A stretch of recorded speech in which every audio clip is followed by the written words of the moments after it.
Radio Shalom, Radio Shalom, la voix de la paix. Et on se retrouve sur Radio Shalom, il est 19h32. Gilles Bernheim, bonsoir. Bonsoir. Le grand rabbin de France s'exprime ce soir et en direct sur Radio Shalom dans une tourmente médiatique concernant plusieurs faits qui vous sont reprochés et que pour certains d'entre eux, vous avez reconnus. Ces révélations, Gilles Bernheim, ont provoqué, vous le savez, étonnement, stupeur, voire même un sentiment de trahison quand on sait le temps et les difficultés qui ont été les vôtres et celles de votre équipe pour imprimer une nouvelle image au judaïsme français, plus moderne, plus dynamique, plus en phase avec la société française. Nous allons parler de cela en toute franchise, car ce soir, la communauté juive attend vos réponses, tout comme mes confrères de la presse et tous ceux qui nous écoutent et qui ne sont ni juifs ni journalistes. Alors, on va dans un premier temps être assez factuel. Première affaire, suite à de nombreuses attaques de plagiat sur Internet concernant les 40 méditations juives parues en 2011, vous déclarez le 20 mars que l'emprunt aurait été le fait du philosophe Jean-François Lyotard et de son interlocutrice qui aurait eu entre les mains la photocopie manuscrite d'un cours tenu par vous alors que vous étiez aumônier des étudiants. Devant l'afflux des révélations, alors que vous vous trouviez en Israël pour la clôture de la fête juive de Pessah, vous avez changé de discours en reconnaissant le plagiat et l'utilisation d'un nègre et en demandant à votre éditeur de retirer l'ouvrage de la vente ainsi que de votre bibliographie. Vous précisez aussi que c'est la seule et unique fois où vous vous êtes livré à un tel arrangement. Pourquoi cette réponse en deux temps et pourquoi vous êtes enferré dans ce mensonge ? Vous savez, lorsque un fait comme celui-là, des faits comme ceux-là, sont révélés brutalement sur la place publique, que vous ne vous y attendez pas, que vous n'êtes pas du tout préparé à la réaction, vous mentez bêtement. Quand je dis vous mentez bêtement, vous vous défendez immédiatement, sans réfléchir, et pour ma part, je le regrette profondément aujourd'hui. Deuxième affaire concerne le souci des autres au fondement de la loi juive, paru en 2002, où ce sont plusieurs pages qui ont été empruntées à Jean-Loup Charvet dans son livre « L'éloquence des larmes », dont la révélation a pris corps aujourd'hui même. Sur cette affaire, que répondez-vous ? Très simplement, le livre « Le souci des autres » est un livre de cours que j'ai donné en tant qu'aumônier des étudiants pendant de très nombreuses années au centre Edmond Flegg, devant des dizaines et des dizaines d'étudiants. Ce qui veut dire quoi ? Ce qui veut dire que beaucoup plus tard, il m'a été demandé d'en faire un livre. Et que pour illustrer, pas illustrer au sens d'illustration, mais parfois pour rendre plus clair, plus pédagogique, plus compréhensible des enseignements de Torah que j'avais retranscrits de mes cours, soit j'ai demandé à des personnes de me faire ce travail plus pédagogique, avec donc des références littéraires ou autres. Et même si d'autres ont commis des fautes, j'en suis le seul responsable, puisque c'est moi qui l'ai demandé, que ceci soit parfaitement clair, soit autre chose.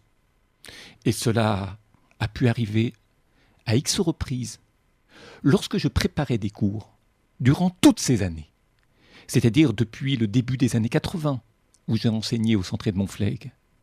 Je peux vous dire une chose, et c'est ma faute, c'est une réalité. À savoir que pour rendre plus fluide, plus accessible des enseignements de Torah qui sont parfois d'une certaine exigence, d'une certaine rigueur, d'une certaine difficulté du langage, je me suis servi, je prenais des notes à la main et j'écrivais au crayon pour reprendre dans tel ou tel livre quelque chose qui me semblait très proche du raisonnement de tel ou tel maître de la tradition rabbinique. Et la faute qui est la mienne, et je le dis très clairement, j'ai gardé ces notes, je ne mettais pas de référence, au point qu'elles devenaient miennes. Jusqu'au jour où j'en ai fait un livre, avec très certainement des emprunts, ce que d'autres appelleront des plagiats, de textes qui convergent sur l'essentiel avec l'enseignement des maîtres rabbiniques, mais qui restent des emprunts. Et cela, non seulement je le regrette profondément, mais je sais que c'est une faute morale. D'autant que vous auriez pu signaler la référence. Tout à fait. Troisième affaire, Gilles Bernheim, le 21 décembre dernier, dans son discours annuel à la Curie romaine, discours toujours très attendu, le pape Benoît XVI avait cité votre plaquette contre le mariage pour tous, publiée le 18 octobre dernier sous le titre « Mariage homosexuel, homoparentalité et adoption, ce que l'on oublie souvent de dire ». Un événement salué par la communauté juive et la presse dans le monde entier. Là encore, on vous reproche d'avoir emprunté à Jean-Marie Verlinde dans l'idéologie du gender, identité reçue ou choisie, publié en mars 2012, plusieurs pages de son livre. Vous confirmez ou vous infirmez aussi cet emprunt ? Je confirme. Je n'ai rien à cacher, aussi bien sur des choses anciennes que sur des choses à venir. Lorsqu'une faute a été commise, je le dis, et là-dessus, c'est parfaitement vrai. J'ajoute que lorsqu'un livre est imprimé, il y a parfois des étapes intermédiaires. Mais ça n'enlève rien à ma responsabilité. Ce que j'entends par une étape intermédiaire, c'est-à-dire que d'aucuns peuvent reprendre des textes, les reprendre à leur compte, et ensuite vous les utilisez.